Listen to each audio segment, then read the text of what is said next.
Tiger का नाम लेते हुए पूरा हिंदुस्तान हिलेगा। टाइगर जिंदाबाद। हमारे आपके महाराष्ट्र में हमारे 5 लाख लोग रहते हैं। या आप तो खुद सतारा में हैं। या आप खुद बताइए वो कैसा रहते हैं। 1 मिनट बता दीजिए किस प्रकार का कमरा है और क्या काम करते हैं। 10 बाय 10 खोली में वो अपना बीबी बच्चे पढ़ाई। सुन लीजिए, 10 बाय 10 के रूम में बीवी बच्चों के साथ रहते हैं। 10 बाय 10 बुझा वो, यानी 2 आदमी सुतबार घरवा में हटा जी तो 10 बाय 10 के। 10 बाय 10 इन्हें हम कोनो बोलने के लिए प्लानिंग करके नहीं लाए हैं, ये बल्कि ये स्कूल चलाते हैं, संस्था चलाते हैं। इनके पास भी बहुत सारे झारखंडी नौकरी करते हैं ना भाई। या हमारे जो भाई सुनील माने साहब, संजू जी माने हमारा दूसरा भाई है, वहाँ नौकरी करते हैं। बात बरोबर है? बरोबर है। 10 बाय 10 के कमरे में सुन लीजिए, 10 बाय 10 के कमरे में एक मराठी भाई यहाँ खड़ा होकर बोल रहे हैं, आज 50,000 की भीड़ में बोल रहे हैं कि जो झारखंडी वहाँ रहते हैं 10 बाय 10 के कमरे में, उसी कमरे में पत्नी भी रहती है। हाँ, पत्नी भी रहती है, बच्चे भी रहते हैं, सगे वाले भी रहते हैं, सगे वाले भी रहते गाँव हैं। वाले आएगा नहीं वो भी उधर रहता है। 10 बाय 10 के कमरे में पूरा परिवार रहता है। हमारी लड़ाई कैसे गलत है भाई? कौन हिसाब से गलत है?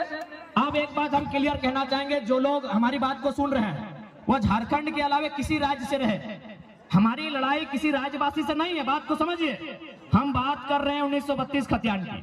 अब सवाल है कि 1932 का खतियान का मतलब ये थोड़ी है कि जो लोग खतियानधारी नहीं है राज्य से चले जाए। ऐसा किसने कहा आपको? बिल्कुल नहीं। पहले समझिए कि खतियान का इस्तेमाल कहाँ होगा, खतियान का इस्तेमाल कहाँ होगा, उसका उपयोग कहाँ होगा। न हम लोग मांग कर रहे हैं कि खतियान के आधार पर इस झारखंड की स्थानीय नीति बने, क्योंकि सभी झारखंडी नहीं होंगे। 140 करोड़ लोग झारखंडी नहीं होंगे। बात को समझिए, जितने भी गैर झारखंड के लोग यहाँ रहते हैं और अपने राज्य में भी, यानी दोनों राज्य में रहते हैं, बात को समझिए। भारत की अभी जनसंख्या मान के चलिए अनुमान 140 करोड़ है, अनुमान मानते हैं, और झारखंड की जनसंख्या मोटा मोटी 3.5 करोड़ है।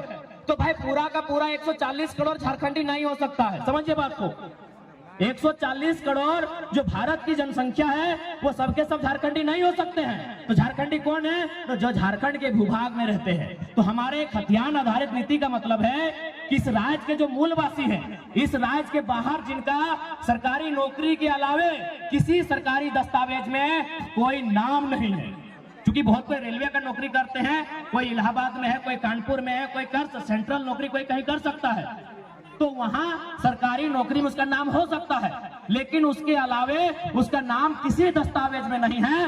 वो मूल रूप से झारखंडी है, जिनका सिर्फ यही नाम है, यही दस्तावेज है, यही घर है, यही मकान है, यही सब कुछ है। अब सवाल है कि खतियान के आधार पर एक स्थानीय नीति बनेगी। उस स्थानीय नीति को लागू किया जाएगा जो झारखंड की वैकेंसी होगी।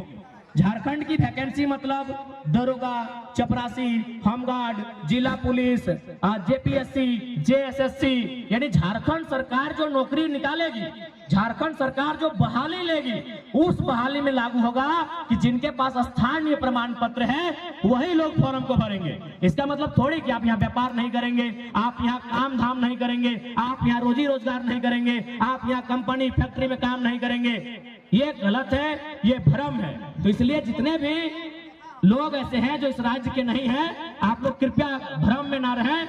हमारा मांग क्या है, हमारा आंदोलन क्या है, उसकी असलियत को समझने का काम करें। और मैं बिल्कुल कहता हूं, जो लोग ईमानदारी से, जो लोग निष्ठापूर्वक इस विषय को समझते हैं, वो कर है हमारे साथ खड़े हैं। और साथ ही साथ इसलिए उस भ्रम से आप बाहर निकलिए। बाकी हमारा डिमांड क्या है? निजी क्षेत्र में 75%।